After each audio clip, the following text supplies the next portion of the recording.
My name is Neil Hall. I'm a lecturer in social, emotional and behavioural difficulties, and I have the pleasure of being the head of the postgraduate talk programmes that are offered on a part-time basis. And I have with me several of my colleagues tonight, and each one of them will in some way be contributing to the presentation as we move forward. And I will call upon them as the slides show. These are our presenters, and we will introduce ourselves when we get to our relevant slides. And it's fantastic we have so many of them with us tonight. So just very briefly about the department.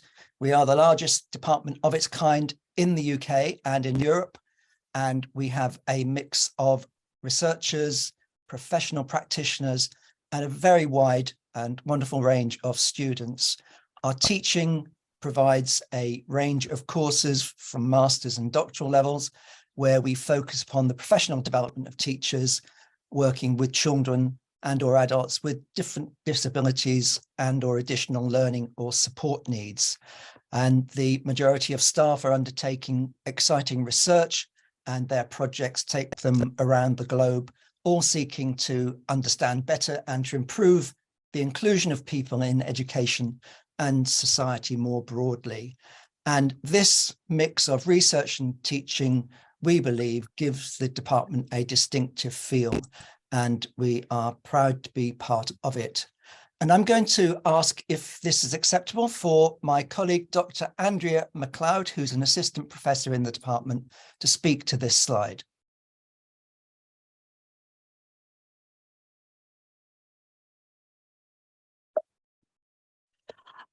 I can't see the slide at the moment, Neil. Is this the slide for the Autism Adults Pathway? It's Teaching That Matters, Flexible, Distinctive for Distance Learning. Oh, hang on, sorry.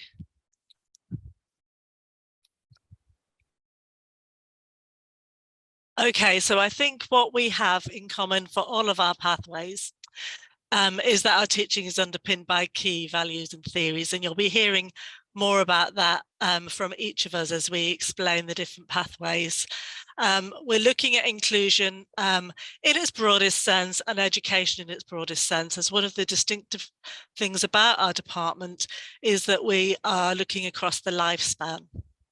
And our teaching is informed by critical disability studies, psychological, sociological, philosophical and educational theory. We foreground the biopsychosocial model of disability and apply a critical approach to all of the research that we consider. Our department is very much based on the belief that specialisms and specialist knowledge are important, and our programmes, as you will see, focus on particular groups, their particular needs and educational approaches which can support their learning and inclusion. But considering also the things that those groups share, what different groups have in common, as well as what separates them.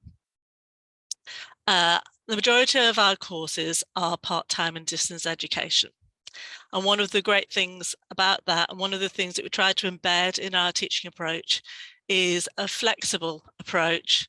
So we're aware that as part-time learners, you'll be juggling a lot of other commitments as you study with us. And our courses are designed to accommodate that.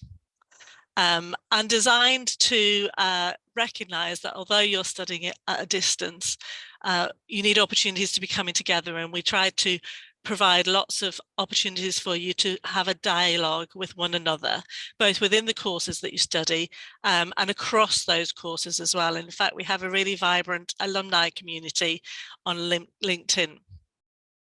And an important part of our teaching, coming from a research-based university, is that the teaching is evidence-based, that it draws on theory, applies that learning critically, and always coming back to a very practical focus, so that whatever you learn, you're thinking about how that's going to impact on what you do tomorrow in your daily life and in your support context.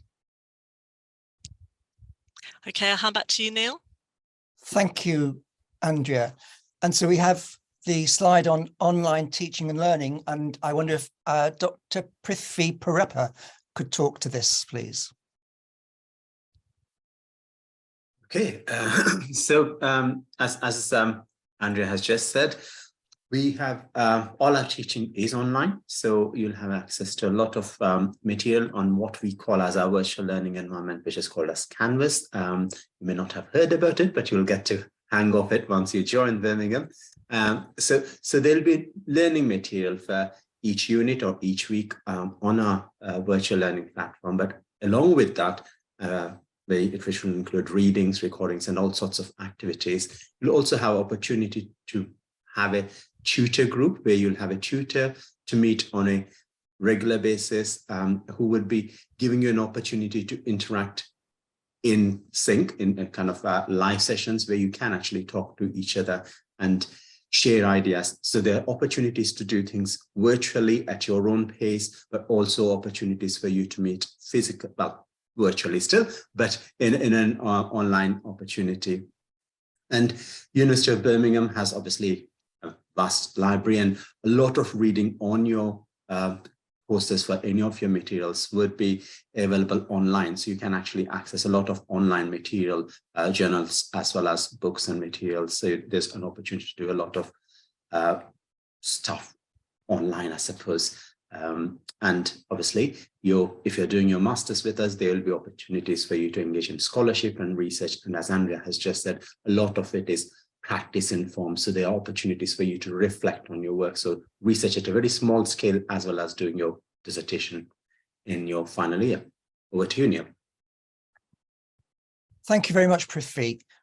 We recommend that for each module that you study on the program, that you need to be planning for about 12 to 15 hours work. This is because the Quality Assurance Agency, who sets the standards for higher education learning, have as their standard the 20 credit module equaling up to 200 hours of studying. And this includes all the work that goes towards that. And some of you will already be familiar with this process. So that would include the guided reading, attendance at workshops and tutorials, and a variety of formative and summative assessments. And for our programs, each module typically takes place over a 4-month period. The PG Cert and the MA programs last over a period of 1 year, and we fill each of those 3 4-month periods quite fully. The MA dissertation module is of 60 credits, and later we'll show a diagram where this fits into the Masters in Inclusion, and this includes a research methods training element in the beginning of the year. It's a full 12 months study period. There are MA and postgraduate diploma sensory programs, which are linked to the Department for Education Standards. And we have 2 of our tutors here today, Dr. Emanuela Tolecki and Anna Pilson, and they will talk specifically about deaf education and vision impairment. I'm going to hand you over to Dr. Sarah Benson, who's our Global Engagement Lead. Hey everyone, welcome. It's so nice to see you, well, virtually see you all joining us. The University of Birmingham is an international program. You will see from many of our presenters here in our lectures that we all come from very different and diverse backgrounds. And I actually am currently sitting in Dubai, where the university has a brand new campus.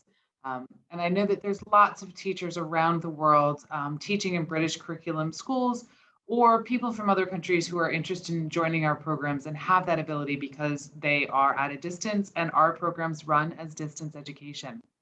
And I just wanted to make sure that you feel welcomed and understand that this program is for you. We make sure, as I've stated, all of our lecturers are international in both their background, but also in their research focus. So we make sure that you're able to contextualize your learning to where you're currently living or working. We do try and provide flexible timings for all of those great options that my colleagues were talking about, and Canvas allows you to engage at the time that's most convenient to you. We also try to make sure as much as possible that we can meet different time zones. And when we're not able to do that, we make sure to provide recordings of these live teaching sessions. And I do want to just note while we're on this call, for those of you who are interested in studying our program, because it is a part-time distance education program, we're not able to offer any study visas to the UK or Dubai. For those of you who do live within the Middle East or Gulf region, please do consider your options at our Dubai campus if you're very interested in doing an in-person program. And I'll talk to some of you, if you're international students, a little bit later about other options. So thank you so much, Neil, and over to our next colleague. Okay, very briefly, this is the overview of the programs that the department offers. And as we move through our presentation this evening, my colleague, Dr. Clara Jurgensen, will speak to the MA Inclusion Program. Dr. Emanuela Terlecki and Anna Pilson will talk to the mandatory qualifications. And I will make a brief mention about the other special education courses. So the sensory impairment program, Dr. Terlecki. Thank you, Neil. And hi all. You can see me, Neil, right? Because Yes. I can't see myself. Okay, that's fine. So the sensory impairment program, I think it's very fair to say that we're very pleased and very happy to say that we're just restructuring this program. It's the first time ever we're going to offer a Master of Arts and in the sensory program. So eventually we have the PGTIP, which is 2 years part-time. And if you want to achieve a Master of Arts, then you are effectively doing the 2 years of the PGTIP and dissertation. And all our 3 sensory programs or 3 sensory pathways, they're offered in a flexible part-time mode of study. We focus on, so basically we teach students to teach children between 0 to 25 years of age. So that's according to the SEN Code of Practice. And I think we're all very proud in the sensory team to say that we are the only department in the UK and in Europe to offer programs on the 3 sensory programs. So we offer programs on teaching children with vision impairment, in deaf education, so teachers of the deaf, and in deaf blindness. So we are the only university, the only department to offer that. So these are the 3 sensory pathways we offer. We've got 2 routes for that. So if you are a qualified teacher, so you have a QTS or a QTLS in the UK, you can apply to get the qualified teacher sensory impairment status, so you can become a qualified teacher of the deaf, qualified teacher, the slide has changed, the qualified teacher of MSI or a qualified teacher VI. But equally, if you're not a qualified teacher here, or you are from abroad, so you haven't studied in the UK, you can apply to our MA program in deaf education, vision impairment, or MSI. So we offer 2 different routes. At that point, I think I'll hand over to Anna Pilson if she would like to add anything in addition or specifically about VI. Thanks, Emanuela. No, I think that's been really comprehensive. And if anyone has any further questions, there'll be opportunities to speak to myself or Emanuela afterwards. Thank you. Thank you, Anna. Dr. Jurgensen, would you like to speak to the MA Inclusion slide? Yes, thank you. So the MA Inclusion is a flexible degree. It's a part-time and distance education, as has already been explained.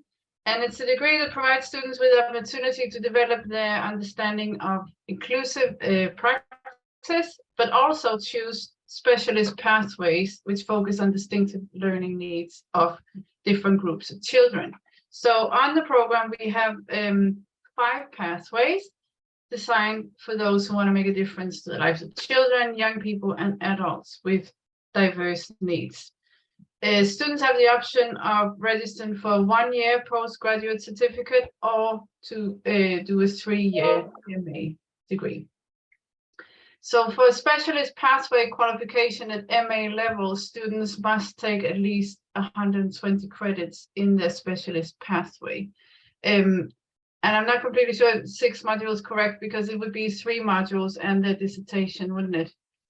here. So the 120 credits includes a dissertation where students can choose a topic within their specialist pathways.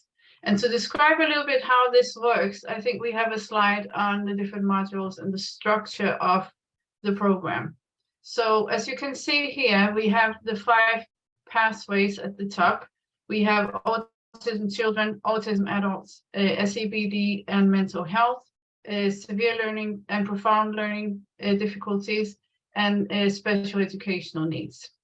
So in the first year of the program, as I said, students will choose a pathway, and they will need to do, first of all, 2 compulsory modules within that pathway, as you can see in this slide. And then the third term, students will all study together in a module called Universal and Specialist Approaches, which really brings all of this together. In the second year, we have, and again, I think there's a slight mistake here, because actually, so basically in the second year, students choose 3 optional modules. In the summer term, they can choose from any of the summer term modules of year 1 that they haven't already done. In the autumn term, sorry, and in the spring term, they can do the same. And then in the summer term, we have these 6 additional modules that they can choose from. Okay, so as I said, there's the option of doing the 1-year PT cert and doing these compulsory modules for your pathway and the joint module, or there is the option of continuing with the MA with optional modules in year 2 and then a dissertation in year 3. Yeah, so I'll hand back to you, Neil. Thanks. Thank you, Clara. And I wonder whether, Andrea, you would like to speak to the slide about study events.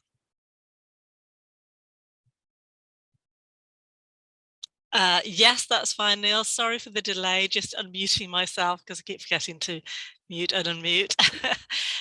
Yes, so the format, as we said before, a lot of the materials are in our virtual learning environment and available through our online library, but we know that there is a lot to be gained from students being able to talk together and mix and also engage with speakers at live events. So students will attend a residential study weekend during the first term of the MA inclusion. And then there are 2 face-to-face study weekends for the sensory programme. And the dyslexia and literacy difficulties programme is wholly online. I should say about the other residential weekends, we are currently, and I think the plan is to continue to make those a hybrid format, which means that although we're hosting events on campus, which is a lovely campus, so it is well worth the visit, but we do give you the opportunity or the option to join online. So we understand that for some people it's difficult to travel for all sorts of different reasons, or difficult to give up a weekend or a specific time. And so by offering a hybrid version, students can join online, still have the opportunity to engage live in dialogue. And as today, we do try to record as many events as we can. So we try to find as many ways as we can to make all of our learning opportunities accessible and inclusive for all of our learners. I think I've covered everything there, Neil. Thank you. Yes, thank you, Andrea. And I wonder if Anna would first like to talk about the study events that her programs offer, and then Emanuela to talk about the deaf education study events. Thanks, Neil. So I'm the vision impairment program lead. Because our program is a mandatory qualification, our students have to meet standards set by the government, the Department of Education. So we have 2 study events a year, which take place on weekends in the autumn, October, November, and March, April time. And during those events, students will undertake some practical skills so that we can quality assure against those standards. And they are compulsory attendance and they're also brilliant opportunities to network and as well develop study skills. So I think, Emanuela, have you got anything to add? Yeah, just to say, Anna, that as I said before, because we're structuring our century program, one of the excitement, I think, for me is that we're trying to make the 3 pathways, because we're going into one century program with 3 pathways. And so we're trying to make this consistent across. So everything that Anna said about the study weekends is also relevant for Teachers of the Deaf pathway and for the MSI pathway. So we're trying to make consistent throughout the 3 century pathways. So I think that's all. Thank you, Anna. And just a final point about the dyslexia and literacy difficulties programme. There is a specialist strand that allows people to become a member of the British Dyslexia Association and or become an approved teacher of dyslexia and literacy difficulties.